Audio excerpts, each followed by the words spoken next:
Live from the Talking Joe Studios. It's Talking Joe.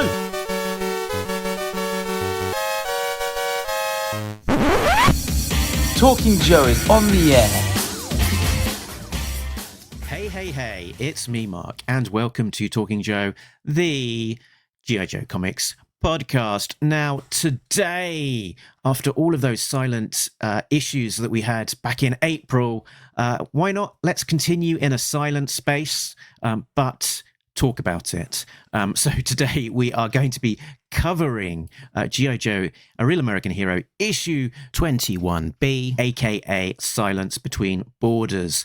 This was released back in 2008 as a comic pack exclusive and has subsequently been reprinted in a couple of places. But I will not be talking about this issue by myself. As always, I will be joined by my co-host. It's A Real American Tim. It's Tim Finn. Hello, Mark, and hello, listeners and viewers. Hey. What an interesting object and story we're going to talk about in this episode. Mark and I, 2 weeks nowadays out of each month, we know we're definitely talking about a new issue of A Real American Hero, and we know we're definitely talking about a new issue of Enter John Universe G.I. Joe. And then there are these other weeks where we're still catching up on final bits from our Devil's Due inspection, or we've got an interview, or maybe one of us is traveling and we just have to skip a week, or at last we're going to start getting to these toy pack-in comics. We'll insert these here and there as the schedule suggests. This is not the beginning of an uninterrupted run. And worth noting that these were published by Hasbro. These were not published by Marvel or Devil's Due. This is 2007. I don't know quite where in the year this lands. So, we're transitioning into that year from Devil's Due to IDW. I was gonna say the historical context for this is that G.I. Joe America's Elite issue 36 came out in June 2008, and then just a few months later, IDW started with their G.I. Joe issue 0 in October 2008. So we're sort of landing here in that kind of transition period as Devil's Due was winding down.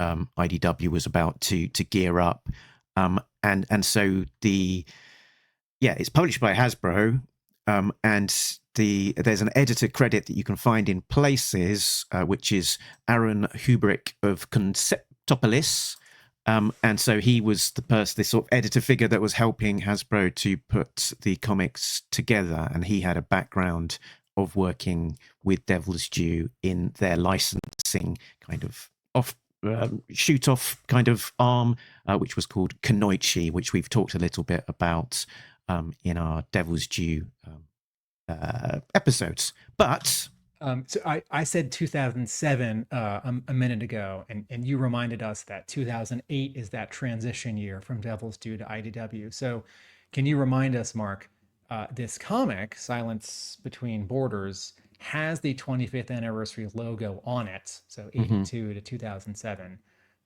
Do you remember when this issue was 2-pack? I'm not sure with complete precision, but I think that 25th anniversary brand kind of was a bit of a longer era than probably just one year. Yes. So yes. So I as far as I can gather, this was a 2008 comic. So it came. It came in this comic pack. So we're in. It was released with a Snake Eyes figure and a Storm Shadow figure, and it was sort of like the beginning of an era where Hasbro was beginning to produce and include these exclusive comics Can I say a little more? So this Snake Eyes is a battle damaged figure to match the scene in the original issue 21 and in this issue 21B. And then Storm Shadow here is in his original costume, but he has this added piece. He has a cloak, which is not in the original Silent Interlude, but does get briefly introduced here. And then he also comes with a different accessory, a bow and arrow. And for a couple of years, or for a year previously, Hasbro had produced 3-packs of figures, including select reprints of Marvel issues, like roughly the first 10, and then also some issues later on. And those 3-packs of figures would be characters spotlighted in that issue, right? The most famous one is it issue 26 that comes with Flashback, Storm Shadow, and Flashback's Stalker, Right. and Classified, which is the Flashback Snake Eyes.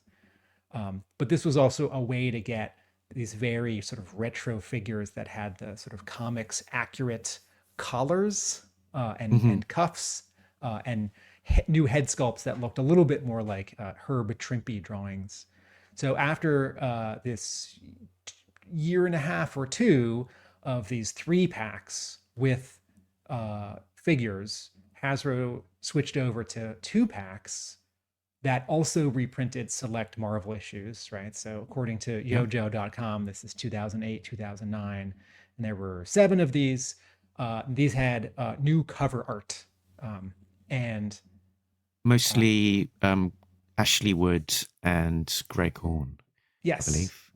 And it was fun because on the back of the packaging, it would show the new cover next to the original cover, and the original cover artists weren't credited, but well, halfway. And then we think this is 2008, but maybe it's 2009. Hasbro made another switch. The packaging was very similar, but now instead of reprints with new covers, it was entirely new issues. And the big hook here, and the advertising included this important detail, was that these new stories were written by Larry Hama, and they were drawn by ? Because the advertising did not mention who drew them, and the comics do not have credits. Although, do some of the introductions on the inside front cover say like Larry Hama returns? So it's sort of an indirect credits. And Hasbro made a total of 16 of these, and it's confusing because the first 3 are these half issues, 21B, 32 and a half, 36 and a half. And then they switched over to sort of a numbering. So the 4th one is number 4, and there's a number 4 on the cover, right? 5, 6, 7, 8. And then the numbering sort of restarts to tie in with G.I. Joe Resolute, this cartoon, but the comics don't really line up with the cartoon. It's just a way to sort of rebrand the logo. Yeah. And line up maybe some of the design potentially, well, even the design, not completely, but and it's worth remembering that in 2007, 8, 9, when these new G.I. Joe comics written by Larry Hama are being released, Larry Hama is either not writing G.I. Joe or writing very little, because at the end of the Devil's Due run, he's writing the monthly Storm Shadow series, which only makes it to, is it issue 7, 8? I think so. And, he'd written 1 or 2 other short things for Devil's Due, but this is still before the IDW launch, where he writes the opening arc and the 3rd arc of G.I. Joe Origins. And this is certainly before A Real American Hero returns with issue 156 in 2010. And so if this seems like, Larry Hama's writing so much G.I. Joe, he wrote a year's worth of comics. Yes, at a time when he was not writing G.I. Joe otherwise, or barely writing G.I. Joe otherwise. And yeah, certainly these first 3 numbered issues, the 0.5s, are stories that are meant to sort of connect to the original continuity, even if there are certain continuity quirks, and the others are a little bit more timeless, that perhaps you can try and slot them into a place in the continuity, but they're essentially one and done stories that up to the reader as to quite how you want to reconcile where they would fit in any sort of continuity, if they fit in any sort of continuity at all. So, Yes, for example, you've got Falcon and what's he called? Nemesis Enforcer. Right. Mm-hmm. Larry Hama sort of, famously, infamously in interviews or at convention panels, will say, I said no to Cobra Law. And if you think back to all the comics, Cobra Law characters have never shown up in a Larry Hama comic, asterisk, with the exception of this one Hasbro pack-in that came with a Nemesis Enforcer action figure. Mm-hmm. There's one more little bit of context. I'm going to go back further.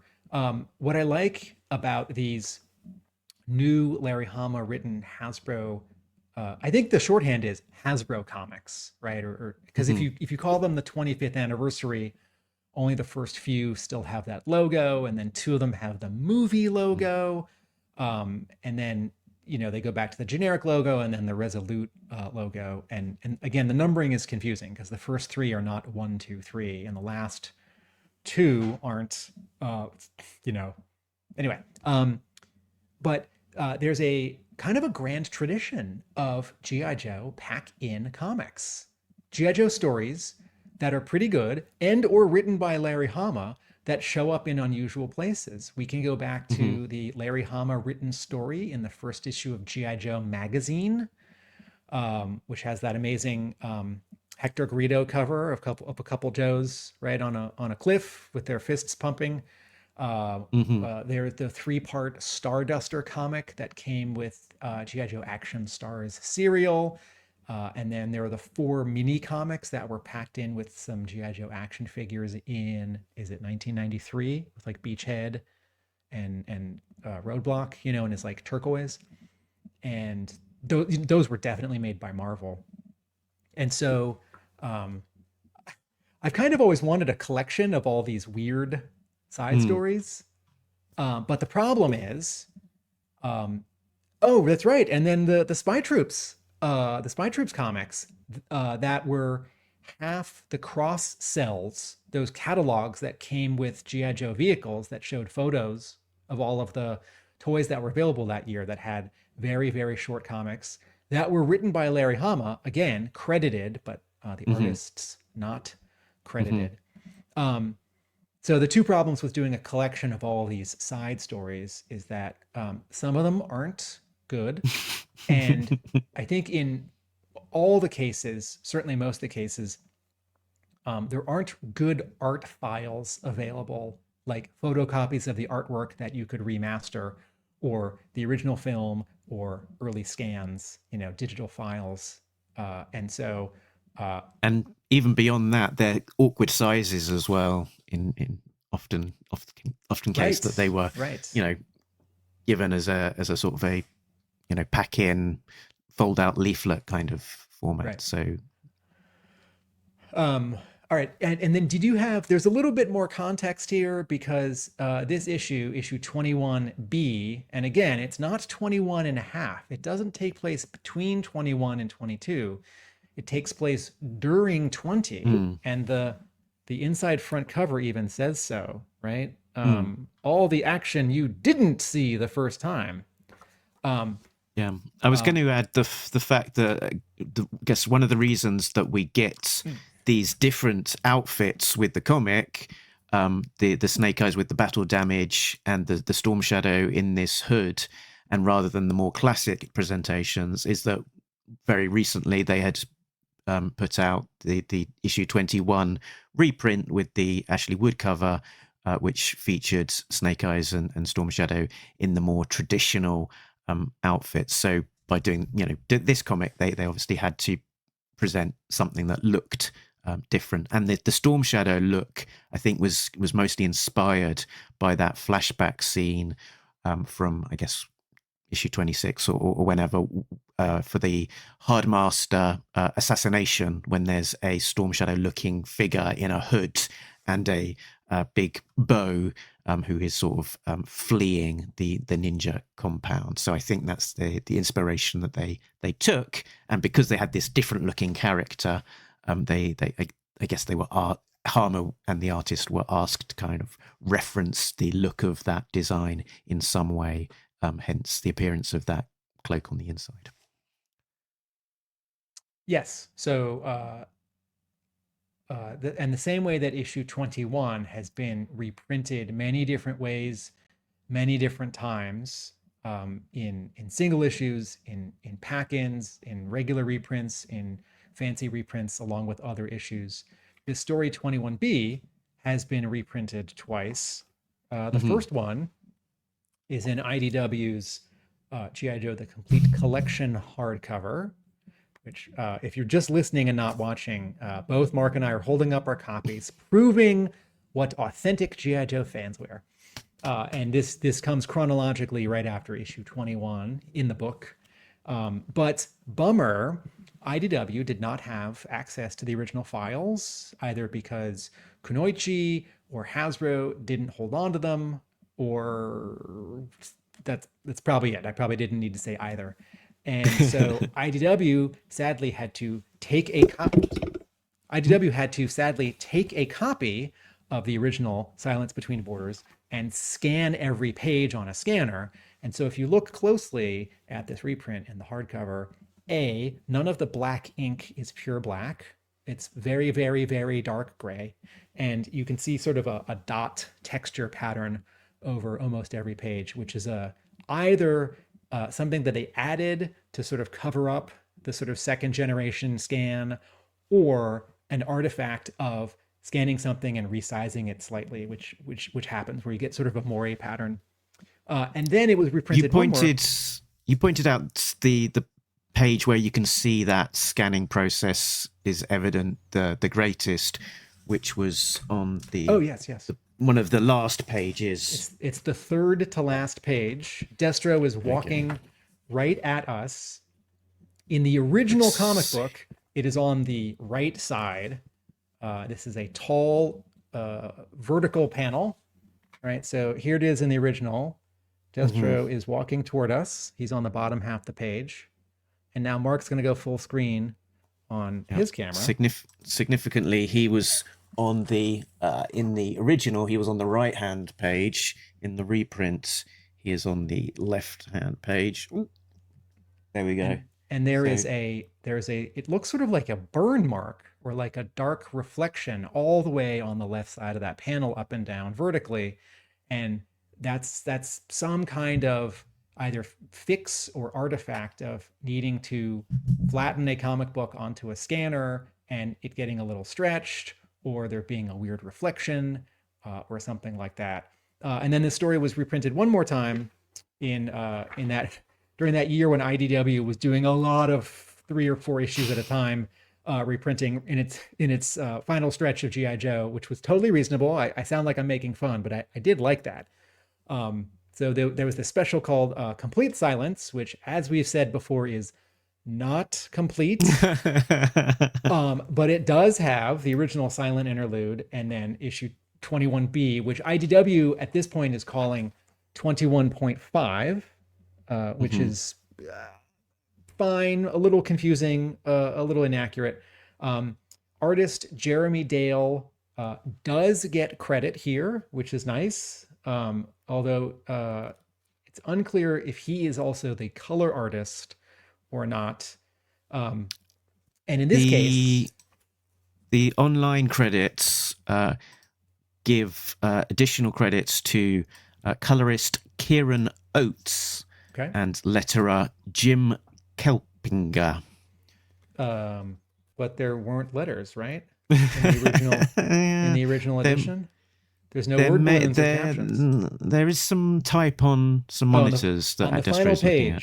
On the final page, does it say mission complete, or is that in the reprint?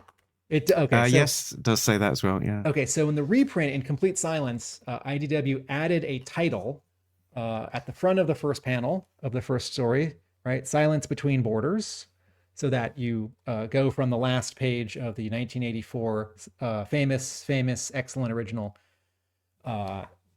to this new story. And then on the final page, they've added 2 words on the bottom: mission complete, with a period. And this is that same sort of new file where IDW had to scan an original comic book, a printed comic book, and you have these dots, and you have this very, very slight fuzzing of everything. It's not as tight, and the blacks are not as black. Okay, so all of that context and introduction out of the way, Mark. Do we talk about the comic? Yeah, we can get into this in the comic, or we can talk about it now. I was just going to say that a lot of these issues were drawn by an artist, Jeremy Dale, who sadly died at a very young age. He was born 1979, so just a little younger than myself, and died in 2014. And I think was fair to say quite beloved by the Joe community, that he appeared at a lot of conventions and shows and so on. And I think people just generally speak very fondly of him. He was best known for his work on G.I. Joe in these comics, and Pop Gun Volume 1 from Image Comics, for which he won the 2008 Harvey Award for Best Anthology. So he did. Sorry, let me correct that. He's in Pop Gun, and that whole volume won the anthology. I see. I don't believe it was specific to his story. Thank you for the correction. But he did a good number of these issues. Certainly, most of the first few. He also drew a comic series for Action Lab called Skyward, which ran 12 issues. Yeah, this was in 2013, and ran 9 issues. I'm counting variant covers. He wrote it and drew it, which I think means it's creator owned. And funny enough, I was flipping through a long box in the basement of my shop 2 months ago, and I found an issue of this, just one issue of Skyward all by itself. And I thought, wait, I know this art. I know this hair and these eyes. Is this the guy? Is this the guy who did those G.I. Joe comics that people say is the guy's really nice, right? Didn't this guy die young? Yes, I do have an issue of Skyward. And if you want to learn more about Jeremy Dale, his website is no longer up, but his DeviantArt page still is, and it's the Jeremy Dale. Dale is D-A-L-E, and he has this page. This DeviantArt page does have a small gallery of his G.I. Joe Hasbro pack-in work, so you can see the original pencils for a couple covers and pages. And this does confirm what my eyeballs were telling me, which is that these comics were reproduced straight from the pencils. They were not inked, right? Which makes sense because Hasbro would have, wanted to keep the budget very low. And at that point, Devil's Due wasn't even inking a lot of its G.I. Joe comics. It was just, the artist or the color artist gets the scan of the pencils and then darkens them. Okay, makes sense. Should we talk about his style at all as an artist, or do you want to get into that as we go? No, yeah, we can talk about this. Dale's work is, what are some words we'd use to describe it? I think of artists a little bit like Eric Larson. So we're seeing quite a lot of musculature. His characters are drawn, big, bulky, superheroic. And one of my observations that we might touch on later on is that Cobra Commander is sort of drawn a little bit looking like a bodybuilder on a page later on, and that cartoony dial is turned up a little bit higher than perhaps we're used to in G.I. Joe, and a little bit slightly more exaggeration in some of the expressions and so on.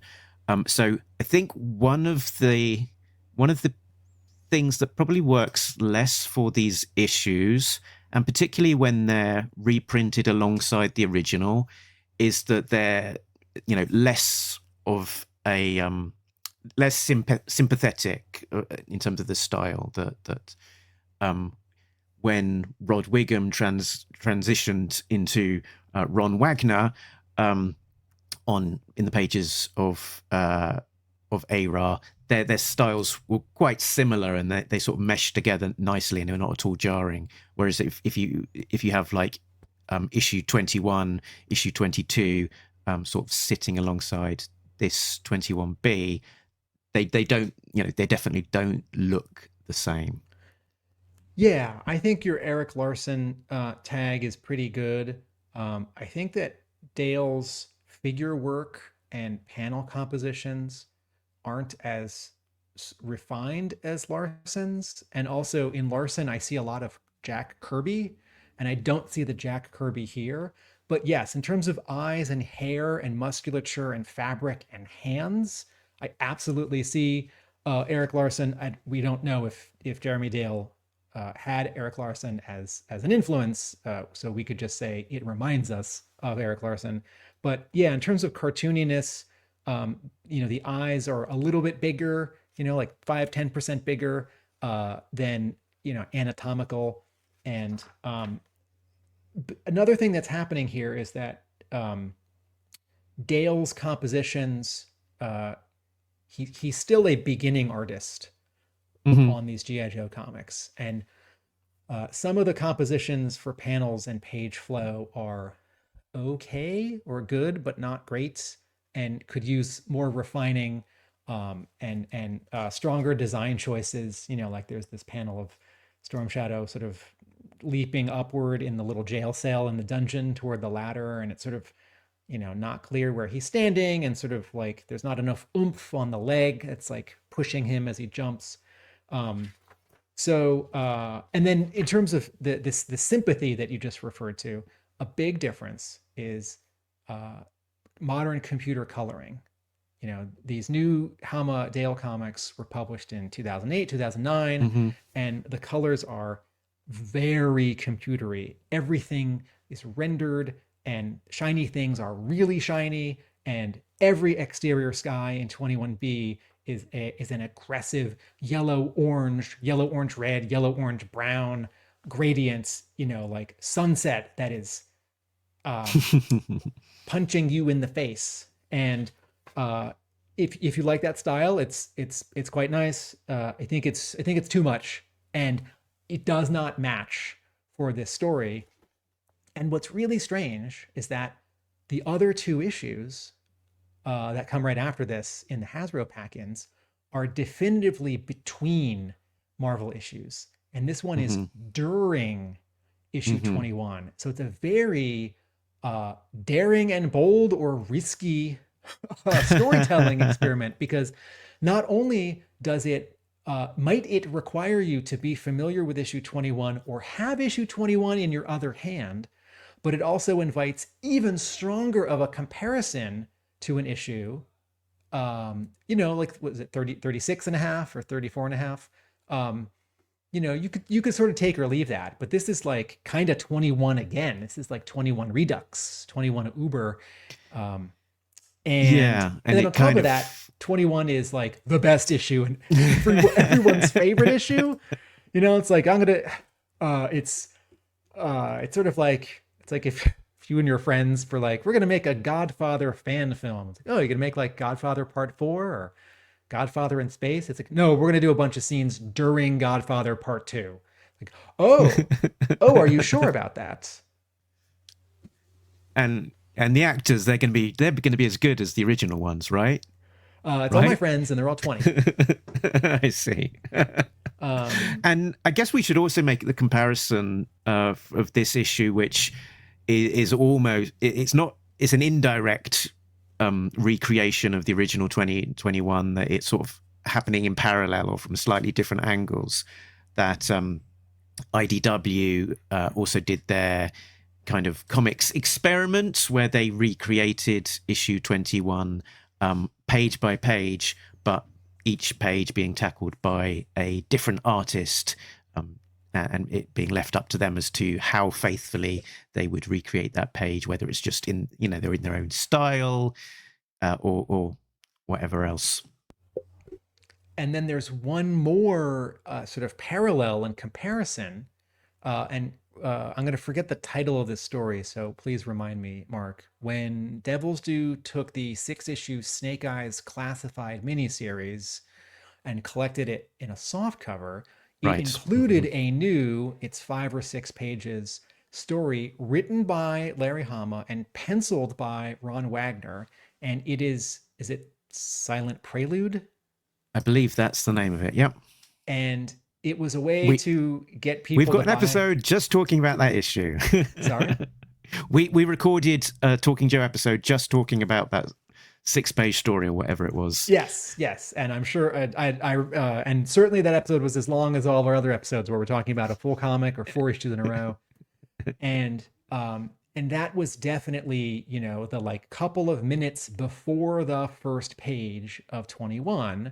And so one of my questions, actually, Mark, that's the thing that's not included in Complete Silence, by the way. That makes it not complete. Boo.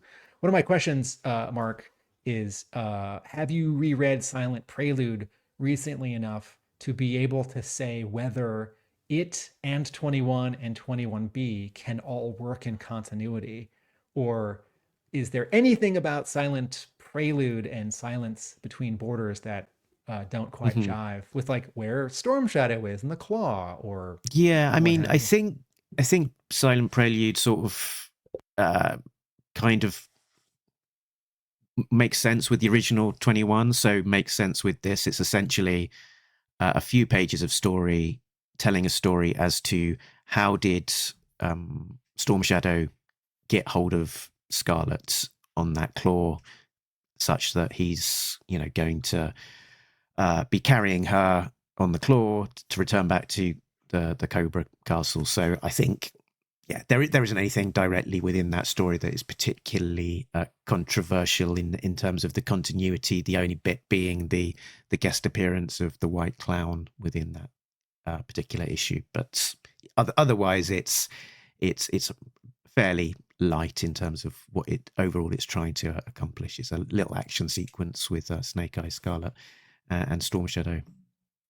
And as I recall from that episode, was our sort of summary at the end, it was that it was fun but didn't quite work, or it was fun but it didn't feel like it was necessarily, it didn't compare so well and wasn't completely necessary really to 21. And so folks, at the end of this episode, we will pass our judgment. Does Silence Between Borders stand shoulder to shoulder with the original Silent Interlude, or does it fall short as if hanging from a cobra claw flying towards a castle and being dropped? Okay, so a summary, cover, plot breakdown.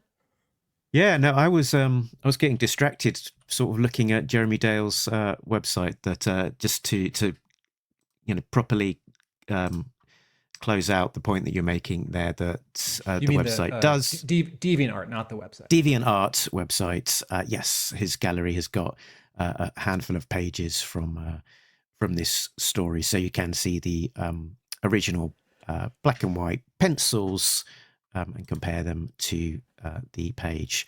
I'll just say, if these were inked by a really strong inker and colored by a really strong color artist who eased off, I would have been really excited. I would have been more excited.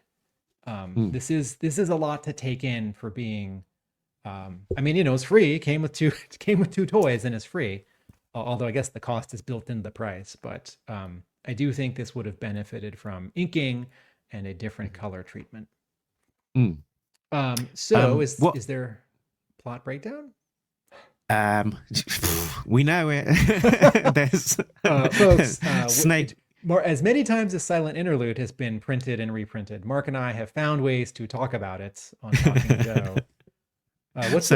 When you go to our YouTube page, like the first video you hit is us talking with Gene Park about his original art for Silent Interlude, and when we spoke with Billy Penn, right? He was sure to remind us of the sort of toy fan film. Is it's stop motion or it's sort of picto fiction remake of Silent Interlude that he made with his son, and I think possibly his brother as well. But Okay. yes, so we have talked about this issue a lot. I'm sure any G.I. Joe fan watching this knows the issue. And Scarlet if you has been. Press stop right now and go read Silent Interlude and come back. Your mind will be blown. So yeah, Scarlet has been taken by Storm Shadow to the Silent Castle and Cobra Commander.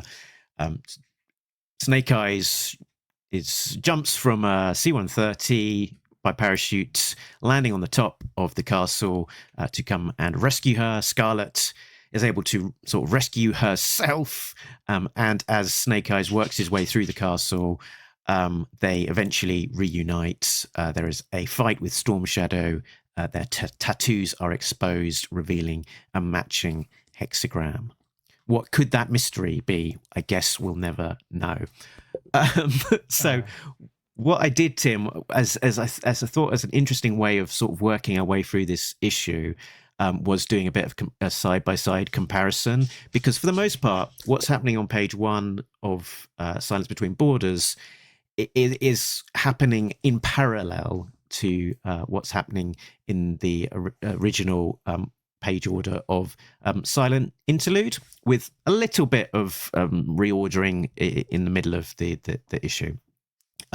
So the story starts with Wild Bill and Snake Eyes kind of tracking Storm Shadow, with Storm Shadow having Scarlet tucked under his arm in a sack while he is flying towards the Cobra Castle on that claw. So it's a relatively significant difference in terms of the initial kind of posing of this scene, that it's much more from Snake Eyes and Wild Bill's point of view, with Storm Shadow being much less significant in terms of the composition. This also changes the sense of timing or urgency or coincidence. Your mileage may vary, because in the original Silent Interlude, Snake Eyes doesn't show up on that C-130 until, is it page 3? Maybe it's page 4. And because you've had this whole introductory scene of Storm Shadow on the claw flying into the castle and presenting this captive, Cobra Commander reacts. And I suppose if you sort of quizzed me, like, oh, would the C-130, would Snake Eyes, would they have been tracking the Cobra Claw with radar or with a satellite? Yeah, that makes sense. But without that detail, my mind had to sort of abstractly fill in the blanks. Or maybe they don't have radar and it's like a hunch, or maybe it's a visual, or maybe they have some intel, like, you know, a half a page of a communique to Storm Shadow, like bring the package to the castle, and it becomes this very specific thing. If it becomes a very specific plot point, if Wild Bill and Snake Eyes in the C-130 are using satellite tech, to track the Cobra Ninja on this very, very small, specific Cobra vehicle. And that's cool. I can imagine, I like imagining Larry Hama thinking, well, how would they have followed them? Oh, radar. Okay, cool. But at the same time, it's more fun in the original if you turn the page, and now that you've been introduced to the bad guys and you can be worried about Scarlet, oh, Snake Eyes is coming to get her, right? It's coming to save her. Whereas this is now like, Snake Eyes is on a mission. Oh, what's he doing? He's following that Cobra. And this kind of thing happens several times in the story, where a new detail fills in a gap. And then I ask myself, oh, did I need that gap filled in? Or did I want that gap filled in? Or now that it's been filled in, am I sort of more satisfied? Yeah, there's a little detail in the readout on the first page. There's sort of that glowing yellow circle in between Wild Bill and Snake Eyes, which would appear to be the silhouette of the claw, sort of being tracked. So we kind of got an idea that they are tracking the claw and possibly making use of a satellite, which is on the far left-hand side of the page. I guess the reason that is satellite is there is to kind of insinuate that it's satellite tracking. But there's a point which you make, which is kind of like filling in the blanks and stuff, and to some degree, part of the issues with Silence Between Borders is that it kind of only works because issue 21 already exists and we're familiar with it.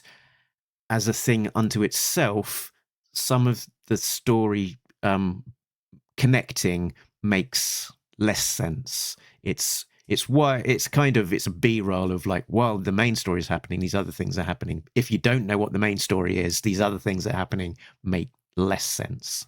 Yeah, the analogy is there's that movie Anchorman, The Legend of Ron Burgundy, where there was so much footage that the director and the team and the writer shot when they made the first movie, that the studio released an entire second movie, which is Anchorman. Is it Hello San Francisco or like Good Morning San Francisco? And it is another story that takes place during the movie, and it is a movie length, but it doesn't quite work on its own. You have to have just watched the actual first movie. And this, I'm not talking about the sequel, I'm not talking about Anchorman 2. This is very much like that. And a good example is on page 10, where Storm Shadow, 1, 2, 3, 4, 5, 6, skipping the ad, 7, 8, 9, 10.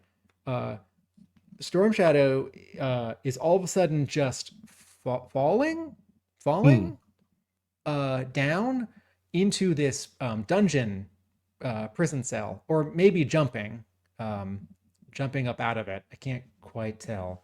And I think, oh, how did he get there? Because if I turn back 1, 2 pages, 2 pages earlier, he's in Destro's security monitoring room with the chess set, and he's communicating that he has to take his sword and go somewhere. And then this is next time we see him, he's falling, and or jumping. Yeah, I think on the left hand side he's falling. So there's, you're kind of reading panels, kind of 1, 2, and 3 of the original comic. Storm Shadow's opening the dungeon. He's getting a chain wrapped around his head. He's being pulled down. Then he falls down and lands. Then he jumps back up as Scarlet is lifting herself out. He grabs, he's, I don't know, lifting the hatch and is about to grab her, and then she whacks his head. But it's very much like, did we need to know that beat, that she's grabbed him and pulls him down and he falls? Oh, right. I didn't realize that he fell. Mark used the term B-roll a minute ago, and that really is fitting here, or outtakes, takes that have been cut out.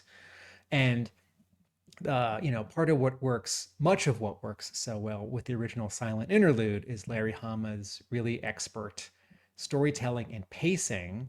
And if you know the added context of, he wrote and drew that issue in a rush, and he wrote and drew that issue making it up as he went along, just drawing straight onto the board. He didn't jot down a bullet list of plot points. He didn't sit down at his typewriter or computer and type up a plot and then sketch them. He just wrote and drew at the same time directly onto the page. So he was drawing the script and the comic at the same time for Steve Leialoha to ink finish. And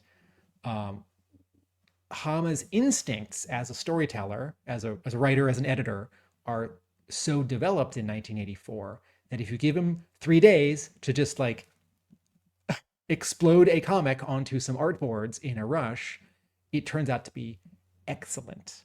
And if you give him, a week or 2 or whatever it is, normal amount of script writing time, 23 years later, to kind of retell the story, but add new details, and then you give it to an artist who's okay, um, it doesn't add up to much. And I think we can also say here we haven't asked Hama.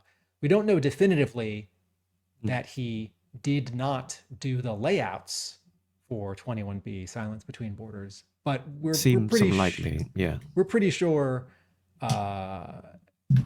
Generally in the last 15 years, when Hama has created new GI Joe comics and he's being paid to write and not also do breakdowns or layouts, he is just writing and not doing breakdowns or layouts. And certainly he's posted on Facebook now and then a drawing he's done or a photo of himself holding a sword, and he said sometimes it's just easier to draw it out for the artist, a scene or a panel, or send them a photo of what the pose should be. But it sort of, you saying that as well made me think that if Hama was going to tell a story off his own back, he might not suggest this as the thing that he wants to do. But if Hasbro come up with the idea and ask him to write the story and tell him their concept of it and say that they'll pay him to do it, he'll probably just, say, okay, it's not necessarily the story that I'd want to come up with independently, but why not? I can do that. And one more bit of context, Hama, I don't have this quote at my fingertips, but I really like it and I think of it sometimes. He said this on Facebook a couple years ago. He said, you write a story every month and you do your best, and sometimes it turns out well, and sometimes it sucks. And it's a little hard for me to read that because I'm a big Hama fan and booster, and every Hama story I read, particularly if it's G.I. Joe, I'm thinking like, all right, it's great writer writing my favorite thing. And if it turns out only okay, I have to sort of recalibrate my brain, and sort of accept the disappointment. Like, oh, this wasn't as good as it could have been, or this really good issue wasn't as great as my favorite issue. And there have been some issues that are only okay or not great. And it's, if you listen to this podcast, you might sometimes hear it's a little hard for me to come to terms with that. And at the same time, so Hama admits, even if I have a hard time doing it, that some stuff he writes is bad. And he's not worried about one story being the best or one story being the worst. He's worrying about, is someone going to hire him the next month to write a story? And each month is another chance to write a best story. Mm-hmm.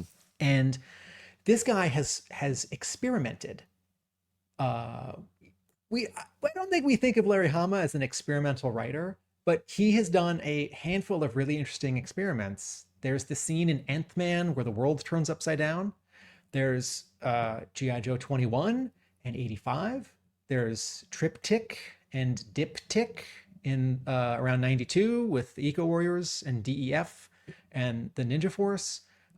There's 275, which is all splash pages and wordless. And I'm sure there's one or two really good issues of Wolverine where he's doing something interesting with narration. And I would love to blame someone at Hasbro for coming up with this interesting idea that we all could have guessed might not work. Hey, take the most famous and beloved G.I. Joe story and add to it, here's an okay artist and not a lot of money. Right? It's like, it's like Superman 4, right? It's like, okay, we've got the guy, but we don't want to spend any money on this because we're cheap. And can we reuse a shot from the first movie? And also the script's not great, but like, man, people sure want this fourth Superman movie, right? Because, the third one's kind of funny. It's like, let's reset. No, right? It turns out people don't really want that fourth Superman movie. And so I would love to blame this on Hasbro, that someone had an idea and someone else should have said, nah. But it's entirely possible that Hasbro said, hey, that famous issue with the ninjas, you want to do something like that? And Hama's like, what if I did more of it? Or they said, hey, we want to do these figures from that issue. How do you sort of do that issue again? He's like, well, what if I told some more story around it? And so maybe it's Hama's idea. And then in his own words, it sucked. Question mark. Tim asked as a question and did not Okay. say as a declarative statement. Although, stick around to the end of the episode and I'll give you my rating of this issue. So as we're sort of moving through the story, in the original issue, Scarlet is presented to Cobra Commander, is then sort of led away, and we're sort of observing some of that through the lens of Destro in his security camera room. It looks like Scarlet is kind of being led away. There's a sort of image there that looks very much like Scarlet coming down the stairs.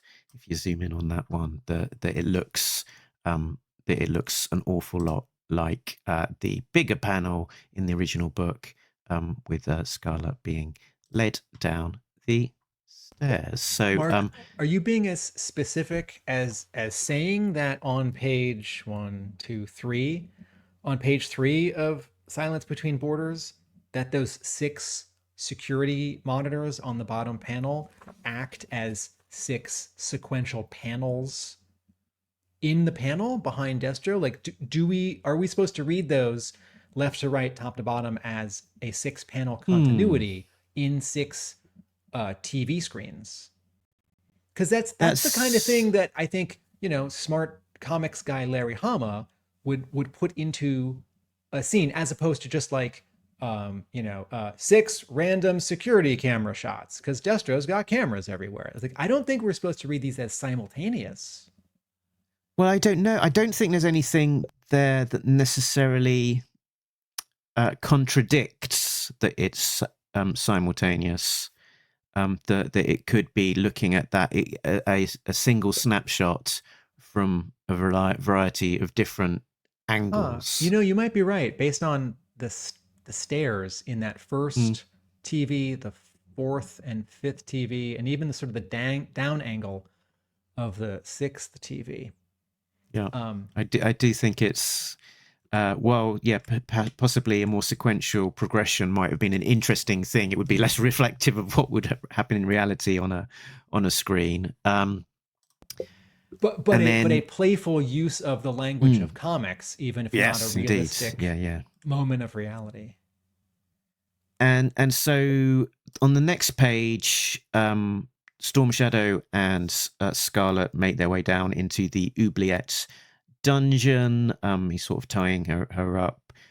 There's that sort of exchange between Scarlet and Storm Shadow, which again is kind of now being played out on the video monitors as observed by Destro. And then I think we get a slightly different dynamic to Snake Eyes, sort of his silent insertion into the castle, which is that we get a much clearer view that Cobra onto him earlier. That there's an alarm going off that Destro observes. Intruder, incoherent radar masking. The message says. As an alarm goes off and gets his attention. And then on the next page, the Cobra trooper on the battlements is able to sort of view through his goggles that the C-130 is there, even if he doesn't notice Snake Eyes quite himself. Although it's not completely clear that he misses Snake Eyes and only sees the C-130. I do think... as the page turns, actually, you do get Destro observing his monitors, where it's security status intruder, and it feels like he's more sort of running in the original book. He's more running like a simulation, like what is the probability of having an intruder? It's next to 0, and so it feels like. In the original, he's completely unaware that there's an intruder, whereas in this new version, it seems more obvious that there probably is one. This is when I start to think about this modern scenario creation of in between stories. In the original Marvel run, Larry Hama has been saying like, oh, it was all a retcon. It was all a continuous, 12-year retcon, and it's now a 40-year retcon. And what he means is, on one page, Snake Eyes and Storm Shadow have these tattoos, and then 5 issues later, he starts to figure out what that means, and he writes a story where they have this shared history. And he did not have that when he's writing and drawing issue 21. And then, in Snake Eyes trilogy, there's even more of their backstory. And then in issue 144, another like 6 years later, there's even more of this backstory. And he did not have it in mind when he was doing 94, 95, 96, or when he was doing, 26 and 27. And, but there's this other thing this modern creation. Okay, so it used to be that if you were going to tell a flashback story in sort of any comic, it was all like a retcon. It's like 20 years later in a book like Fantastic Four, a new writer artist like slightly rewrites a scene. It's like, oh, Reed asking Sue out in the original Kirby, Stanley Jack Kirby run is kind of gross because Reed's like 39 years old and Sue's like 17 years old because he's been in World War II. It's like, okay, let's sort of like change their age difference, right? Or you like introduce some family member. It's like, oh, this one I'm making up, like Reed's aunt. It's like, well, she was never in the comic for the first 20 years, and now she's a character, and I guess she was always there, we just never saw her. That's one thing. But there's this other thing where you have like in the Star Wars special edition, like we're definitely going to put Boba Fett into episode 4, right? Doesn't he confront Han in that new scene? Where he might Java, be, digital he Java might be in the shows up. background. Let me do a different Java example. scene. Let me do a different example. But like this happens now in Star Wars, where you originally had these 3 movies, and then later on you have these prequels that are telling like more story, and now you've got all these shows and comics and novels that are telling lots of specific stories between movies and between other shows. And some of them are really interesting and satisfying, like, I don't know, Andor, and some of them are mixed, like, Kenobi. And then some of the comics, it's like, I don't even have an example at my fingertips, but if you're a Star Wars fan, you have probably experienced this. It's like, oh, there's something. It's like, how did so-and-so get from one Star Wars planet to another Star Wars planet between those 2 movies? Like, well, now I know. I didn't need to know. Like, there's the opposite of the G.I. Joe PSA. Now I know. I wish you hadn't told me. Right? It's like, oh, you spent like millions of dollars or printed, thousands of copies of this novel to tell this exciting story of like how the rebellion got from one planet to another. It's like, I assume they used spaceships. It's like, well, apparently they stole the spaceships and they like bumped into Greedo and Boba Fett again, because you can't have a Star Wars movie without like Boba Fett showing up. Doesn't matter what year or what planet. And so you remind me that I was rewatching Rogue One, and they bump into like the wall. What's he called? Walrus guy, the guy that's in the bar. I don't like your friend. Right. That guy. Right. And Anyway, it's either fun because maybe that guy goes other places, and you bump into people from your past, or you bump into someone that you don't know your friend knows, and your friend's not there, or it's weird and distracting. All right, so around this page, have you gotten to the page? So speaking of Star Wars, one of the things that I love about reading comics, I won't even say old comics, I'll just say comics, not in a graphic novel reprinting, is you get ads. So there's this ad for 3 Star Wars figures. The fans have spoken, right? Speaking of awesome or perhaps unnecessary, you choose. I don't have a vote here. It's like 3 bad guys who like aren't officially in canon because they're not in a movie back in 2007, 2008, but because they get to be in an action figure. It's like, well, someone described them in one chapter of one novel or something, or it's like, well, we've got some concept art for General Grievous before we see him in episode 2. Anyway, what am I talking about, Mark? We were talking about Snake Eyes jumping out of a C-130. This is just seems to be a much, one of those instances where it's a faithful kind of representation of what's happening. He's jumped out of a C-130, and he's in the air at one point, but not completely from a different angle, drawn differently, but not completely necessary. Then we're back. We're in this new kind of sequence with Storm Shadow in his sort of reddy brown hood, so that we can have a few pictures of him looking like that, because that's the toy that comes with the comic. And he's got this sequence looking at Scarlet on Destro's sort of chess set. And while this is sort of happening simultaneously, Scarlet is on the monitors, sort of finding her bobby pin to unpick her locks, but Destro is getting distracted because I will because say of Storm Shadow. that bobby pin bit on the monitor is very small and hard to see.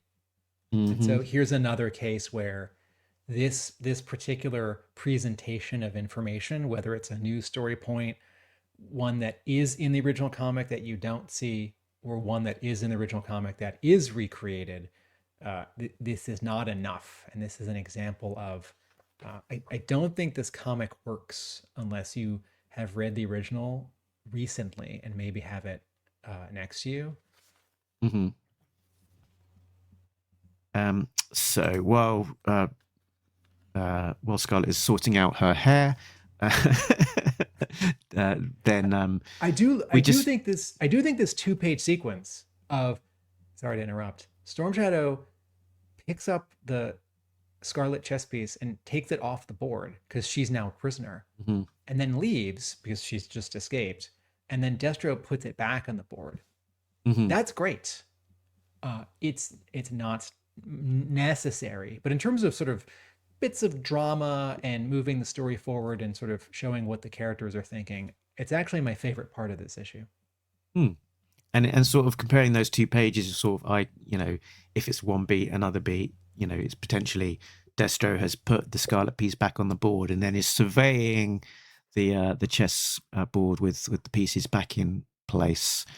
So sort of a bit of a continuation, but yes, after being distracted, they do notice that Scarlet has disappeared. So Storm Shadow runs out to find out what is happening. So we cut back to a sort of slightly different angle of Snake Eyes landing on the battlements of the Silent Castle, knocking this trooper down to the ground, but in a slightly less satisfying version than the original. And then we get to this weird sequence that doesn't really make any sense unless you exactly know the original story of Scarlet grabbing Storm Shadow with the chain, wrapping around his head, pulling him down into the dungeon, and making her get away. We get the scene of Scarlet sort of running through the corridors and trying to evade Cobra Troopers and Storm Shadow, while elsewhere in the castle, Snake Eyes in the original book is having a fight on the battlements that we get to see less of. Can you go back a page in your visual? Larry Hama's new story here does try to take note of that chain, that the chain that Scarlet used to help get out, now Storm Shadow has, but now he drops. Like, that's a beat. Jeremy Dale hasn't quite drawn it that Scarlet is looking at the chain. It's more general that Scarlet is looking in the direction of Storm Shadow as he's running, and he doesn't see her, and the chain falls, and there's no sound effects, but the little like flash, that sort of like lightning bolt flash on the bottom of the panel, that's to say that's not his foot springing off the ground. That's to say the chain hits the ground and makes the noise. And I think, okay, Hama's gonna do something with this chain. is the chain in the original after this, or is he going to like do a little retcon where the chain is a little bit more important in the next few pages in the Oh, new story? the chain does appear in the original. Scarlet uses it to take down the two troopers that are using the claw. So she does. I think the implication is that she does somehow get back hold of that chain because she After doesn't. this. Yeah, after this point, because she in the original Yeah. book, she has the chain. It's around Storm Shadow's neck. He falls down into the dungeon, and then as she pulls herself out of the dungeon, there's no chain. So, Okay. the story of the chain, fill in the gap. So Larry Hama, everyone, is retconning Silent Interlude and fixing a story error in the original, because in the original, Scarlet has the chain and then doesn't have the chain and then has the chain. So Hmm. I don't think Hama is thinking like, man, this is dumb. No one cares. I think Hama is thinking, I have to explain that. Otherwise, it doesn't make sense. Well, she has to go back for it. Someone has to bring it to her. She has to get a different chain, or somehow the chain has to sort of present itself to her. Oh, well, Storm Shadow's got it, and he runs past her and drops it because he doesn't need it anymore. And this is the very definition of sort of the unnecessary connective tissue that certainly me and perhaps some other Star Wars fans that spend a lot of oxygen on. It's like, oh, this chapter of this story or this miniseries or like this scene in this one episode in Disney Plus. It's like, did we need to know that like this is how so and so like got their lightsaber back after they dropped it? It's like, oh, it had its whole adventure. But interesting that Hama uses this opportunity to fix a mistake that I don't think I ever noticed. And I'm going to go a little further. I don't think we or lots of people ever noticed. And we have spent a lot of time inspecting the original Silent Interlude. Yeah. And then we get to this page, which I think is quite confusing. We're on page 12, folks. And yeah, I would go so far as to say quite a low point in the in the story. Scarlet picks up the chain. Mm-hmm. She sees a ladder that I guess goes from level 3 up to level 4 because there's a 3 on the wall. There's a close-up of that hatch, which I think implies that now she's really going to go there. And then she goes there. She runs there. And then, I think this final panel is before she gets to the ladder, she stops and looks to her right and sees that garage door. And this is where the claw comes from a page or two later. Okay. I think she is, when I read this the first time, I thought, oh, she climbs up the ladder and now on the next level up, there's that sort of hexagonal garage door. And I think what's happening here is before she goes up the door, she notices the door, maybe hears a sound and ducks out of the way. And then the Cobra Troopers are coming through with that garage door with the Cobra Claw. I think this page you have on right now is it 13? Because I just said 14. Is it 14? The one where Destro's standing tall, sort of breaking between 3 panels. I think that's 15. I think this would be. Oh no, or maybe no, 14. You're right. Yep. I think this would be proof that these are not Larry Hama's layouts, because the poses on the ninjas and sort of how Destro is overlapping 3 panels, but I think he only actually belongs to the physical space of the first panel. Mm-hmm. This is not how Larry Hama draws or lays out. And that final panel, is that one of the like 1 or 2 recreations of kind of an actual panel from the original? Yeah, it's a Silent very Interlude? similar panel to one of the originals for sure. So that's like page 15 or so. If you're listening, folks, this Scarlet is on the left, hiding behind a bit of wall, and the rest of the panel is these 2 Cobra soldiers holding the Cobra Claw. Yes, this is a recreation of a of a panel from the original. In this new one, it's on the bottom of the page, and in the original, it's on the top of the page. And Yep. the comparison is unflattering to the newer work. There's all this headroom on the new panel. There's all this space on the top half of the panel where you could have word balloons without covering up anything important. And it's not a badly composed panel at all. But in Hama's original, it is a extremely well composed panel. In that original, where Hama's cropping Scarlet so you don't see her shoulders, her head, right? Based on, the camera's low to the ground. We're looking up so we can see the ceiling. There's some tech on the right side. You get a sense of depth. And because the coloring is done so lightly, nothing sort of feels too heavy. Nothing's like murky. Even if the color and the lighting are sort of not realistic, it's sort of emotionally accurate. And in this new one, it's like, dark castle, tech, gradients, too much. Yeah. And I was gonna say as well that sort of that comparison of that this page in particular, the way that it looked, the one where she's looking up at this sort of gap in the ceiling.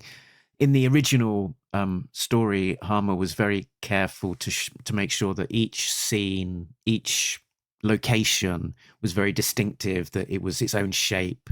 As we were transitioning from one to another, it was very clear this is the same place as this one. And what we've got here is metallic rungs of a ladder leading up to a circular opening with a hatch, partially opened hatch above it. And so my thought looking at this page was, why is she back down in the dungeon? Why has she gone back down in there? That doesn't make any sense. Yeah. And I don't think she is back down in the dungeon. She's just on a different level. And the way that you move between levels is via a ladder that goes up through a circular entrance with a circular covering left ajar on that entrance. So I think this is just an unhelpful repetition of a very, very similar location and setting. I thought the same thing. And this is a place where you can have color do some of your storytelling for you, not just lighting, but color, right? And it can be literal, like the color of lights in the ceiling or from monitors, but it can also just be, well, the stone, the metal walls on one floor are a little green or a lot green. And, I'm talking about like a murky gray. I don't mean like Forest Kelly green. And the metal walls or the stone floors in another floor could have some red in them or some blue in them. This is a case where not just this recurrence of shape, but similar colors that we've seen all throughout the castle aren't really helping. And that's not to say that in the original silent interlude, color is doing a lot of storytelling or scripting, but you don't need it to there because the art and the layouts are so clear. So then there's some fighting on the next 2 pages. Yeah, so Snake Eyes is making his way down to find Scarlet at the sort of, and he's going through a duct or disappearing into a duct. And then there's a sort of quite a humorous sort of moment here where, as we know, Scarlet takes the Cobra Claw and sort of makes her way off with it after beating up these 2 troopers. And then in this new story, just as the troopers are sort of gathering themselves, composing themselves after having been beaten up, Snake Eyes now comes through a grate out of the ventilation duct or whatever, jumps out and beats them up for a second time. So somewhat unfortunate for these guys. So Hama's adding a joke here, which is fun. But we also introduced to the Red Ninjas as well. Again, very confusingly, they're sort of looks like they are jumping. They have been in the oubliette dungeon, and jump out from there, from where they're staying, which just seems like quite a confusing introductory beat for these characters. Yeah. Is the idea here that they went down to inspect the dungeon cell and found it was empty, and now they're springing out from it? This is one of those cases where I think I've already said this three different ways in this episode, but um, things were left unexplained and mysterious in the original story, and it was fine and fun. Like in the original story, Storm Shadow, who we've never seen before this issue, although he's in some cartoon episodes, but he's not in the comic. He walks through this doorway, and then all of a sudden there are these three ninjas hanging from the ceiling, and they like land in front of him, and you think that they're all going to fight. And then you turn the page and they present themselves to him, and you think, oh, they're all on the same side. And it never occurred to me to wonder where they came from or why they were there, or very specifically why they're hanging upside down in the ceiling. It's just cool. And if you start to add some story, it's like, well, they came in on a different plane, or they came on a boat, they were having dinner, and then they put on their costumes when they saw the red alert light. Or it's like, oh, well, they were also investigating. It's like, where did Scarlet go? Let's go down. Oh, I think she went up. Like, oh, there are these two guys that are knocked out. It's just not necessary. Yeah. Something is happening on these pages here where do you see these two pages when Snake Eyes is kicking he's jumping in the air and kicking both of these Cobra soldiers at the same time?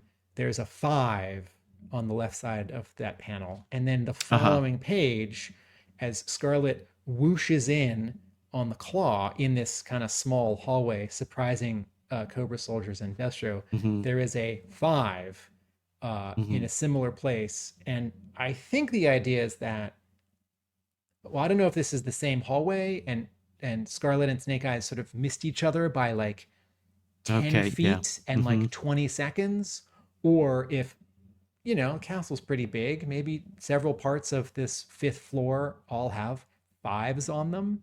But I think, as you say, they've just narrowly that's a conspicuous lettering addition that may not be in the original art. Sorry. I think the 5 was on that pillar, but yeah, it's, as you say, I think trying to imply that they've just narrowly missed each other, that Snake Eyes was there. He's gone down a level to inspect the oubliette dungeon, that you can see that he's got to that hole in the floor, the original hole in the floor, not the new one, and is standing over it and inspecting it, leading back to him looking over it and getting ambushed by the first of the red ninjas in that original story. Although that beat is largely then kind of missed in the new one. We're kind of a bit more dropped in the action where Destro is, I guess, firing at Scarlet, and Snake Eyes is now sort of in the middle of that fight with the other 2 remaining red ninjas. And there's the original had that iconic aspect of the guy at the top of the stairs, sort of framed in silhouette almost, twirling his size, and then Snake Eyes throwing the grenade, and you seeing that close up, and the realization moment of terror as he as it dawns on him what is about to happen. Whereas here it's literally a lot more throwaway. Snake Eyes is just sort of jumping away and lobbing a grenade at this guy who is coming up the stairs or going down the stairs, not entirely sure from this, while Storm Shadow and the other guy are kind of hidden behind it, although not completely hidden. So it's like tipping the hand a little bit earlier, if I can... page reveal that we get in the original, they're laying in wait in ambush. We kind of know that already. Yeah, to slightly rephrase what you just said, in the original, Snake Eyes taking out this ninja has has a page to breathe and is played like a joke with a punchline. Mm-hmm. And in this new version, it has less than a page and it's played like part of an action scene, which is fine. It is sort of less satisfying than the original. There's also something interesting going on here where the Televipers, the original Televiper action figure is holding a sort of two-way video camera where its front, like the lens, is also like a little TV screen. So a Televiper can both record what they're seeing or broadcast and also show you footage, or sort of you can video chat with someone on the front of it, even though as a kid I thought it was a giant laser gun. And here, Jeremy Dale keeps cropping the Televiper's weapon so that it just sort of looks like the Televipers are holding a TV. Yeah, it looks like he's holding up a massive CRT a TV. 16-inch cathode ray tube television, as opposed to a, I don't know, 8-inch diameter sort of video camera gun TV. And I appreciate that it looks like older tech, it looks like something that would exist in 84, not in 2008, but it doesn't match the continuity of the, the toy. And also, I guess in the this isn't necessarily a problem, but in the original comic, the Televiper wouldn't have been introduced until a little while later. Larry Hama messing up his continuity. When I read issue 144, and it's a flashback to the earliest days of Cobra, and there's an alley viper, right, in that story? It's a viper, isn't it, that they've got in that story? No, that shouldn't be a post 86 character. That should be an 82, 83 Cobra soldier. But Hama either forgot and it didn't matter, or suggested and someone said, no, have a more modern character because we're selling the newer toys. Or Hama thought, well, this technically takes place, around 82 or 80 when there are only Cobra soldiers, but it's this sliding scale where, I've been writing this story now for 6 years, for 8 years, but, they're all still the same age. So, Bart Simpson's still in 5th grade, even though the show's been on for 36 years. So now Bart Simpson's got like a smartphone. Are you writing it forwards or backwards? Folks, if you're listening, Mark is using a tool to write the word help in red letters on the goggles of the Televiper, which is a reference back to the show. All right, so just 3 or 4 more pages left, right? Yep. So what is up next? We've got in the final furlong. So we've got the ninja fight sequence. So we sort of jump forward in time a little bit in this new story where they sort of skip the beat of Snake Eyes going up the stairs and initially being confronted by the ninjas, and suddenly we're just in the middle of the fight between Storm Shadow and the Red Ninja. I guess you've got a hint that is to come, because we do see them behind the doorway bit. Again, does feel a little bit like we're missing a beat in the telling of this story. And then there's this kind of new moment of Storm Shadow throwing a throwing star, and Snake Eyes does a lean back Matrix style, and it kind of rips off the front of his uniform, which I guess gives him one of his sort of injuries to tie to the toy. And then behind him is another Snake Eyes, also sort of running towards him.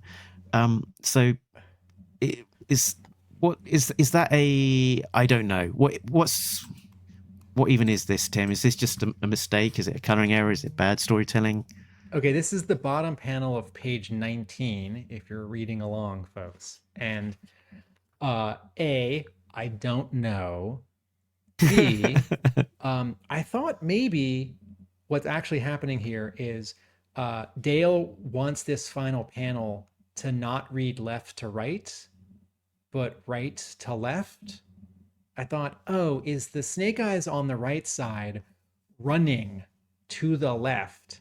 And after he gets to the left, the throwing star comes at him and he has to, bend down. When like Batman or Spider-Man is like swinging through the air and the artist draws them 3 times and you can see sort of iterations of their pose. And maybe the first 2 or 3 are colored a little like lighter or transparent. I thought, is that what this is? But I don't know if the choreography makes sense, that the timing, because in the previous panel, the throwing star has been thrown and is like, I don't know, 5 feet from Snake Eyes. So there isn't time for him to sort of backtrack 6 steps and then run back here and then sort of limbo backwards so that he doesn't get hit by the throwing star. I cannot figure out what this panel is, Mark. Okay. And folks, if you're listening, not watching, where Mark has put these pages up on screen, that second Snake Eyes, he drew a circle around and then put a giant question mark next to it. Just one more thing, folks, if you're watching this, not listening, and you're seeing these comparisons, you're seeing the original artwork from the original 21 on the left side of this particular page, and there's that panel where Snake Eyes is running out of the castle and Scarlet has started to swoop down. If you're thinking, man, old comics are so weird looking because that magenta on the castle is like so weird, but the castle's not magenta. Why is it like glowing magenta? This is just where I remind you that the saturation of that ink on newsprint in 1984 felt completely different than the 100% fully saturated M magenta ink that the remastering of this comic has then printed on blinding white glossy paper. The relative brightness of one thing to another is all out of whack when comics are not remastered with their original intent. So please be kind. I assure you the original coloring in 21 is awesome. Okay, and so whatever happens, Snake Eyes has started to take some costume damage, some battle damage, and now Destro's leading the troops out, and we get a little bit more on this sort of final scene where not more story beats, but just slowing it down by dividing it into more panels where Snake Eyes is trapped. He can't go anywhere unless Scarlet rescues him in this flying thing. Storm Shadow has a sword. He's getting ready to throw it. I call it a flying thing. Larry Hama calls it a flying wing. He does throw the sword. Actually, in this new comic, we don't see the actual panel where he throws the sword because that's in the original. And once again, Hama is trying not to retell beats. He's trying to add beats before and after.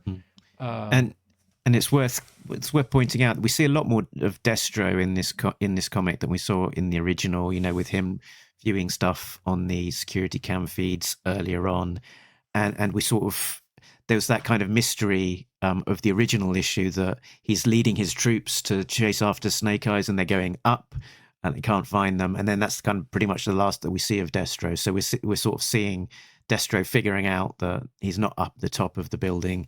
He's leading all of his horses and men down the hill to down the stairs back to get them, and he sort of arrives too late, essentially, as just in time for Snake Eyes and Scarlet to kind of get away.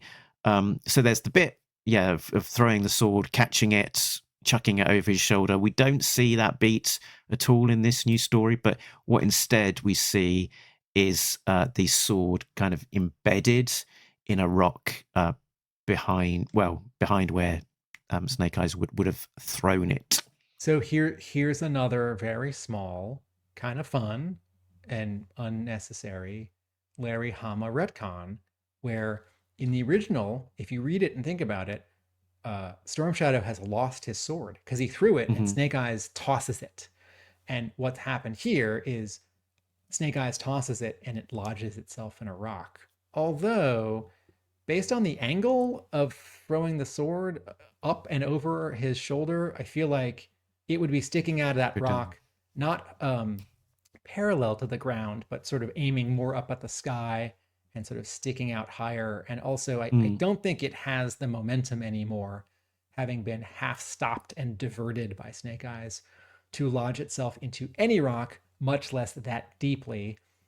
But this now means that Storm Shadow doesn't have to like climb down the mountain to find his sword, which is an issue I would read. Or I bet he would meet Boba Fett, or to like make a new sword or buy a new sword. And then you had circled the final panel. Why do you circle the final panel of 21B, Mark? Yeah, so I mean the final page here, they sort of it's quite similar in terms of a lot of the beats that Scarlet Snake Eyes are flying away on the wing.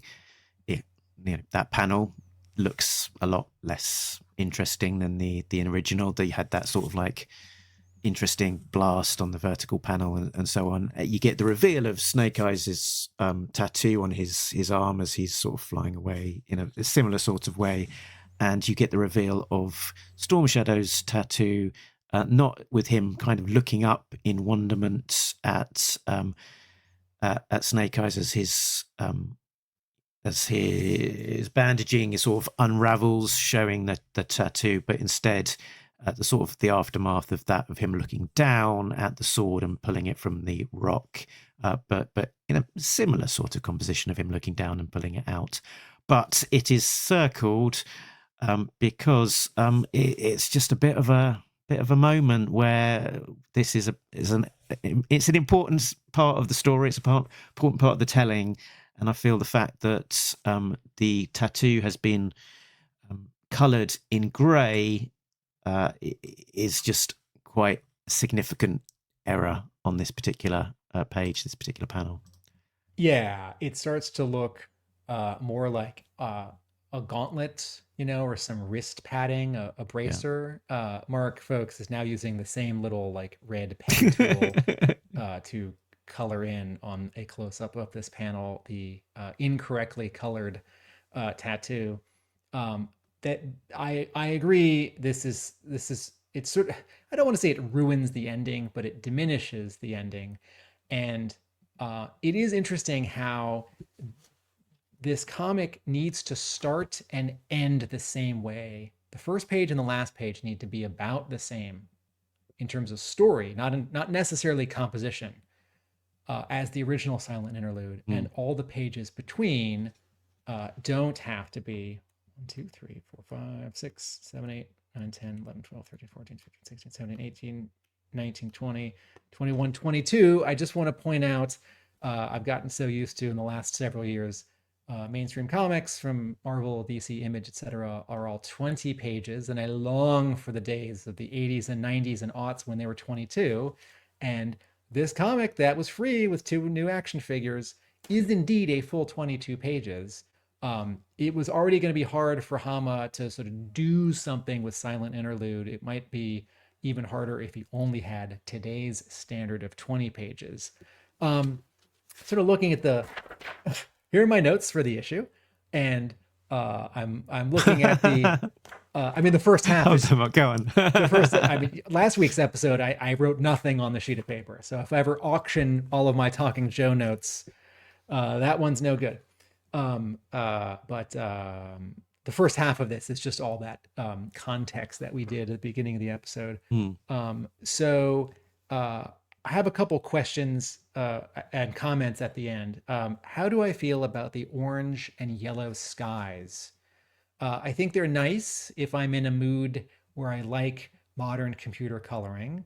I don't think they're terribly done, but it's too much. All the rendering in this comic is too much. And there could be, if you're gonna do modern coloring, there could be a more interesting use of color.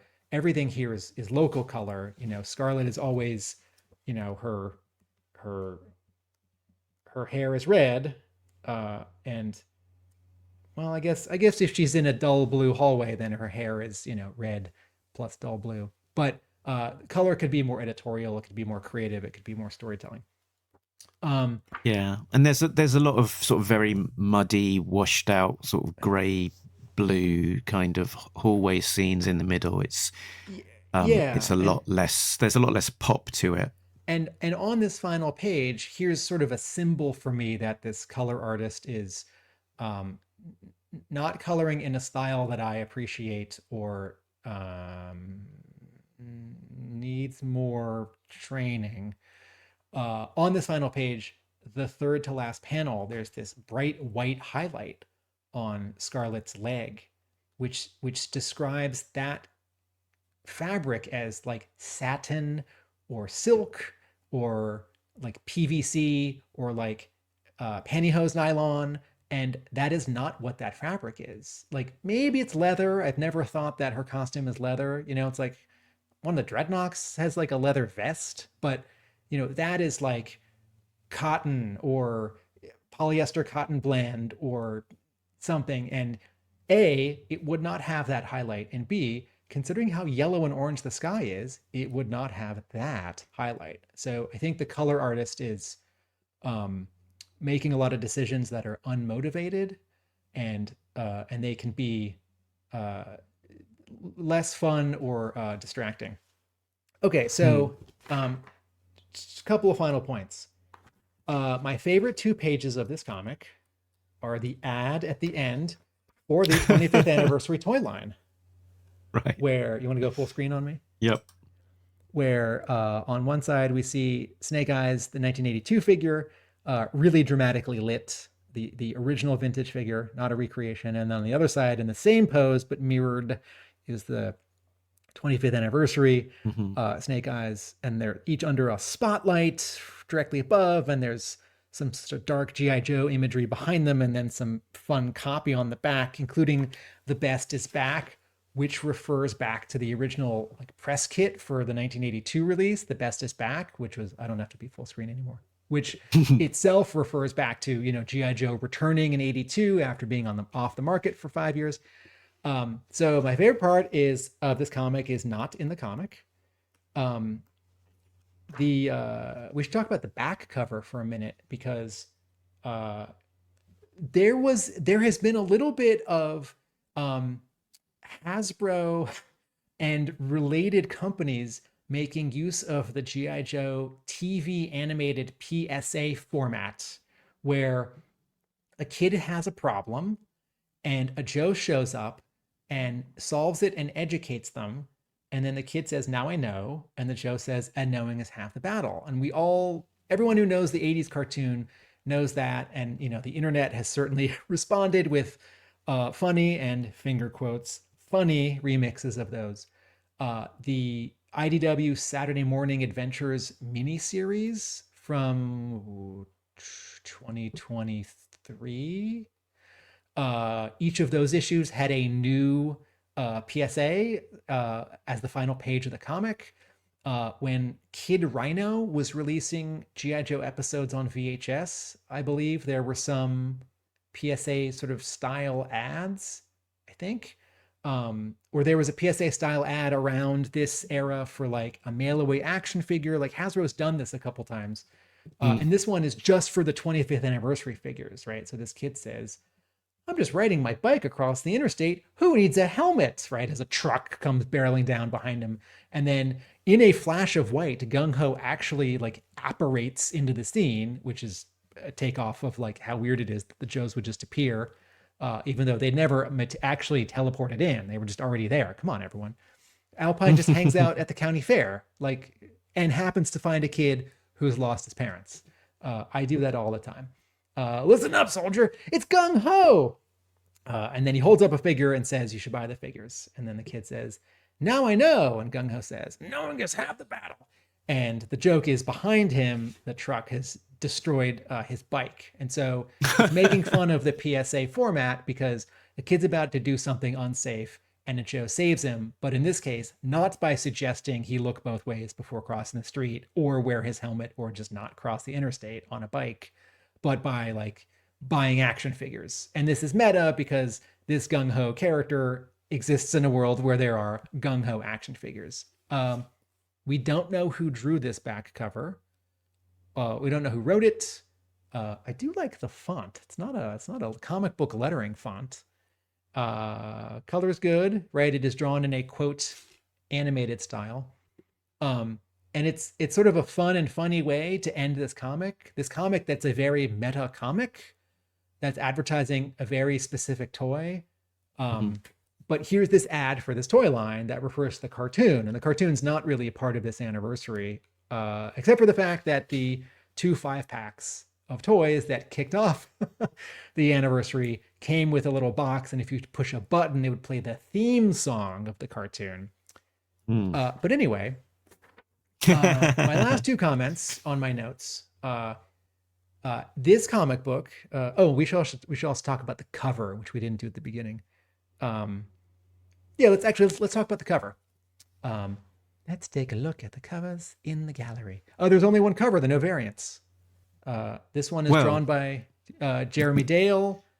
His signature is on it, and based on the original pencil art for 1 or 2 of his other covers for this series, I think this may be actually a signature that was actually on this artboard, although it also looks a little bit like it was shrunken down and moved because the lines are very thin. But anyway, this has Storm Shadow and Snake Eyes, 2/3 figures. It's from head to knees, and they're both holding swords and kind of leaning in. They're sideways to us, as if they're like about to duel. Snake Eyes has this costume damage. His tattoo has been revealed. Storm Shadow has not. He's not wearing the hood, but he does have the red sort of recolored for his wrist wrappings and waist belt. And then behind them is some of the castle. It's not clear if they're actually standing on a part of the castle or kind of floating, or like maybe they're standing on the ground and this is like a billboard of the castle behind them. The clouds in the background, it's not a photo of real clouds, but it looks a little bit in that direction, sort of photorealistically computer painted clouds, which is pretty, but I think if you're going to like have an artist draw comic book characters, you should have them draw comic book clouds or have the color artist kind of color comic book clouds. I don't love that the Cobra insignia gets obstructed on the top left by the logo. I do appreciate that the logo isn't as tall as a lot of comic book logos. It doesn't take up like the top 1/3, it's more the top 5th. But okay, so Snake Eyes and Storm Shadow are both sort of drawn handsomely, and this cover is pencils only. You can really tell down on Storm Shadow's thigh, right under his sort of belt wrapping. But this cover has a weakness, which is the coloring and rendering on Snake Eyes. The dark gray and black of his costume is so dark, and then the highlights, the white highlights, are so many that he becomes a jumble of sort of murk, and I sort of lose where his goggles are and the little like slits where his mouth are for breathing, and sort of what's a pouch and what's a fold or a wrinkle or a muscle. And he's standing, he's not moving, he's not running, he's not throwing or lunging, but the coloring on him is way too busy, and I sort of can't see him. A contrast is to the original cover, where they're not trying to do that local color at all, of sort of grasping how to show the detail of a all black costume. That it's being illuminated with the muzzle flash of his Uzi, and most of the coloring is white or yellow or orange, with sort of the details, flashing from that gunfire, and largely the kind of the, I guess, almost backlight, would you call it, or sort of silhouetting achieved by that. So it's a very kind of different way of trying to tackle that same problem of how do you show the detail of Snake Eyes' costume when it's entirely black essentially. It's worth rephrasing that in a slightly different way. Snake Eyes' costume is all black, and in the story of this original cover on 21, at night he's on a black battlement. So how would you make him clear? Well, night can be, you know, dark blue or kind of dark aqua. You know, Batman the Animated Series, all the skies are red. And sure, the building here can be black, and you have black shadows on Snake Eyes, but the rest of him is all lit up by something. I think of the cartoon where, you know, in season 1, he's dark blue with a little bit of purple and his Caucasian hands. In season 2, he's black. Sorry. In the first miniseries, he's dark blue. In the second miniseries, he's dark blue or black. And then in the regular 1985 episodes, I think that's when they settle on gray. And not even a dark gray, kind of a medium dark gray, right? Because if it's any darker, it's going to photograph too dark and you won't see it on TVs. Like, animators knew what paint colors they could use and what they couldn't, and how they would look when shot on film, when transferred to video, when broadcast over TV, right? This had been figured out. And if you go back to the Jeremy Dale cover for Silence Between Borders, I think, man, if you just had no highlights on Snake Eyes. Also, the highlights don't make sense because the sun is behind them and the sun is yellow. So is there, like, when the photographer set up this photo of these two guys to take a picture, is there like a key light and a rim light to the left behind the photographer, like aiming at Snake Eyes' front? Okay. What a jerk I am. If this cover, same drawing, same background, Storm Shadow can be the same too. If you just colored Snake Eyes like medium dark blue or the medium dark gray of the animated series, even though it's not accurate to the toy or maybe the story inside, it would read. What's that little thing by the where the sword becomes the handle? Oh, that's the radar. A little radar dish, yeah. Okay. Yeah, this still feels a little bit like the characters were drawn on one piece of paper and the background was drawn on another piece of paper, and then they were combined in Photoshop, and they don't overlap and line up in the strongest way. Because I feel like if you were drawing these all together, you wouldn't draw so little of the radar dish to then become this sort of like shape that rhymes with the sword because it's on the same angle and you can barely see any of it. Okay, so wrapping up, Mark, Silence Between Borders. I didn't talk about my book, by the way, before we wrap up. What? Is G.I. Joe 20th anniversary comics. Oh, wait, go full screen. Folks, Mark doesn't have back issues in bags and boards. Mark has taken all of his comics to a book binder to be bound in hardcover. And so, all the Hasbro pack-in comics are in one hardcover. Wow. Does that, and the two that are harder to find, or the two, nice. Did I help you find that one?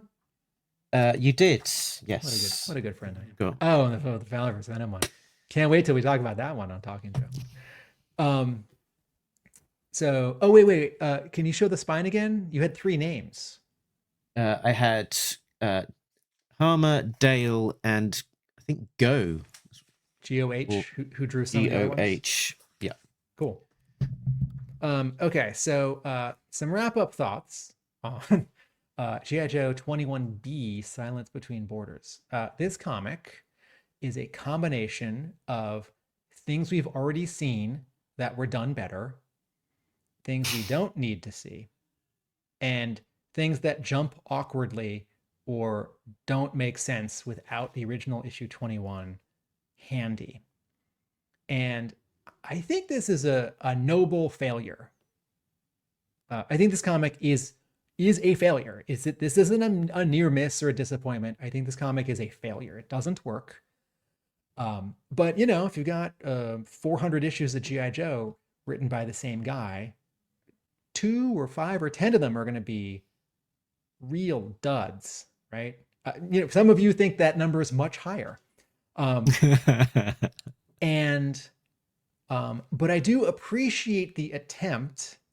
I think the only way this would work, I think this is my sort of wrap-up thought. I think the only way that this would have worked is if Hama had the original issue and basically like a pair of scissors and some blank paper, or a pencil and some blank paper, and a page count, and the editorial direction was using the original pages and panels, spread this out so that it's now 30 or 48 pages long, and add a bunch of pages, or break up the pages and add a bunch of new panels and pages between panels and pages, so that it is one seamless reading experience. And then, and this really wouldn't happen, we're going to get, Steve Lealoha to ink it.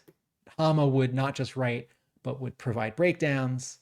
And whoever colored the new material would reference all the old colors. And then, of course, it'd be printed at full saturation on glossy paper, and I'd be really grumpy about it. And then we could argue sort of the merits of like, oh, well, is Larry Hama in 2008 like the same penciler, layout artist that he was in 84? Or, oh, is Hama using the same skills if this isn't a crazy deadline rush job, if he's not sort of desperately just like telling any story, if he has like a normal amount of time to do it, then we could sort of argue, is he up to the task? Is it a good idea? But I think as was this comic that was made and released, not a good idea. But we also, I sort of wonder, are there many more of these because toy production is so high compared to like comic book print runs in 2008? Or is the number of these out there quite low because by 2008 G.I. Joe was not on top anymore, and these pack-in comics were already like a subset of G.I. Joe, and they weren't store exclusives, but these were not in this. These aren't Ninja Turtles and Power Rangers and Batman being released in 2008. So I sort of think about if this is a bad G.I. Joe comic, and that might sort of harm the brand, right, or turn someone off if this is the first G.I. Joe story they ever read, which I don't think is really going to happen. But I don't see a lot of these at stores or conventions. So I don't think there are a ton of them compared to how many Devil's Due issues were being published at the time, or at the beginning of the IDW run. So I do think this phrase is a little harsh, but I do think the sort of potential damage done is pretty small here for being a bad G.I. Joe comic, because it's not likely to be snapped up. And actually, now that I think about it, I bet a great percentage of these are still mint sealed with the toys. And could be. Maybe plenty of the people who have them open are toy guys who maybe collect G.I. Joe comics but don't really read them, but like really focus on the toys. And I've certainly met folks like that at conventions. So that's my long-winded final thoughts. Mark? Yeah, funny. I think I'm in a very similar sort of frame of mind, so I don't need to necessarily repeat what you said. But I think this might have been the first G.I. Joe comic that I gave to my son, because I got this toy, I got this comic, I read the comic, thought to myself, this isn't very good. I don't need to keep it, and gave it to I gave it to James, I think, and so it was in his box of comics and stuff. And then when I came around to the idea that I probably should collect these comics together, I went back and found that comic that I had given him. And compared to most of the others in the in this bound volume, it's a little bit more creased and worn than some of the others. So for that reason, so it was sort of to some degree almost saved from the bin.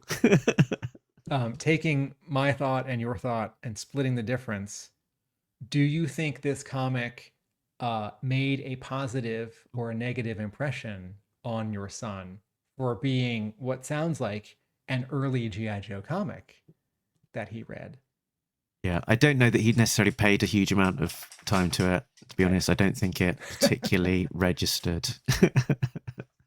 But yeah, as an indoctrination of here's a great comic to read, get you started, it probably wasn't the one. Right. Should we wrap up? I do like handing people a reprint of G.I. Joe #1, particularly if it has Hot Potato. And I do like I've handed a few people Special Missions 2, and I've said, oh, do you not care about G.I. Joe specifically? You just want to read a good action comic? Here's a good action comic. But I would not do this with 21B. Cool. So we are done talking about 21B. I think next time on Talking Joe, you can catch us. We will probably be talking about one of the very latest comics from Skybound, either A Real American Hero, coming out monthly from Hama in present day, or from the Energon universe. We're also sort of sidetracking like we are here, looking at other comics from back in the day and wrapping up our Devil's Due era coverage, and also talking to interesting people about G.I. Joe.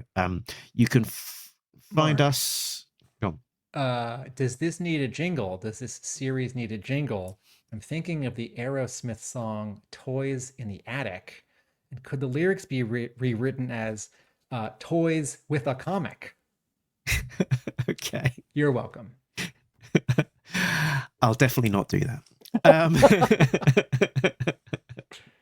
You can find Talking Joe in the normal places. talkingjoe.co.uk is the website that has links to those places. We're on Facebook.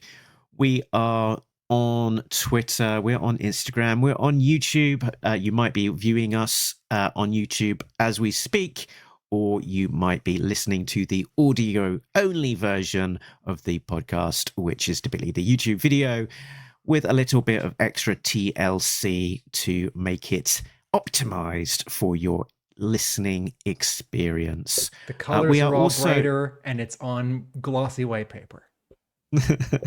We are also on patreon.com/Talking Joe. A big thanks to Richard, Sam, Bill, Christopher, Justin, Rob, Shane, Simon, Chris, Joe, Craig, Frank, Mike, D, Shane V2. This version of Shane comes with a red sash and a brown hood, plus Infinite Entertainment and Patrick, our latest subscriber. All of those guys would have received early access to this episode as just an example. Tim, where can you be found when you're not talking to me about G.I. Joe? Look for informative and funny video essays on television and film on YouTube. That's at Atomic Abe. I own a brick and mortar comic book store near Boston, Hub Comics, and I write about G.I. Joe at my blog, arealamericanbook.com. Say, Tim, do you have any of these toy pack-in comics for sale at your store? That's putting you on the spot. We're recording this in late spring of 25. Maybe one or two. I think I had a couple more, but a buddy actually is trying to complete a complete run, and so I think I diverted a few from the store as a birthday present. Cool. But yeah, when I go to conventions, if I'm looking for cheap issues of G.I. Joe to maybe buy to sell at my store, these do come up. Toy vendors do try to sell these at toy conventions. Yeah, well, interestingly enough, I guess in terms of the where you find these things, because they're a comic that come with a toy, not distributed through standard channels, they might potentially appear in collections that would have other things like toys instead of comics. Yeah. Cool. So I think that we are done, Tim. But before we go, remind us of something very important. Nobody Beats Talking Joe, an international podcast. Laters. Sayonara.